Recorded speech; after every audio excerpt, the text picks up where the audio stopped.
एक महत्त्वाची बातमी, हिवाळी अधिवेशनासाठी अजित पवार गट आणि शरद पवार गट स्वतंत्र कार्यालय असेल।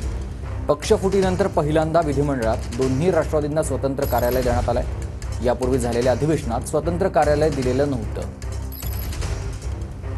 गजानन उमाटे माझे सहकारी आपल्याला अधिक माहिती देतील। गजानन,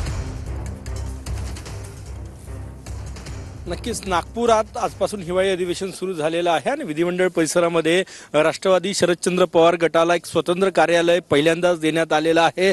आपण बघू शकतो या ठिकाणी ते कार्यालय अजितदादा गटाचं आहे। पूर्वी एकच कार्यालय होतं दोन्ही गटासाठी, परंतु यावेळेस हिवाळी अधिवेशनात हे एक स्वतंत्र कार्यालय अजितदादा गटासाठी वेगळं कार्यालय आणि शरद पवार गटासाठी हे कार्यालय जे आहे ते देण्यात आलेलं आहे।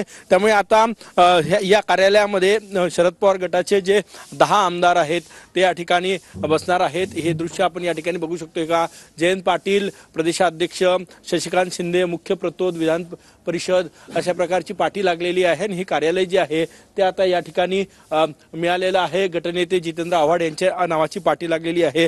यापूर्वी मुंबईत झालेलं पावसाळी अधिवेशन किंवा गेल्या वेळेचं हिवाळी अधिवेशन दोन्ही वेळेस पक्षफुटीनंतर स्वतंत्र कार्यालय नव्हतं, परंतु यावेळेस हे स्वतंत्र कार्यालय राष्ट्रवादी शरदचंद्र पवार गटाला देण्यात आलेलं आहे। त्यामुळे मागच्या वेळेस एकत्र पक्षफुटीनंतर एकाच कार्यालयात नागपुरात ते बसायचे नेते दोन्ही राष्ट्रवादीचे, परंतु यावेळेस स्वतंत्र कार्यालय देण्यात आलेलं आहे। नक्कीच धन्यवाद तुम्ही दिलेल्या सविस्तर माहितीसाठी।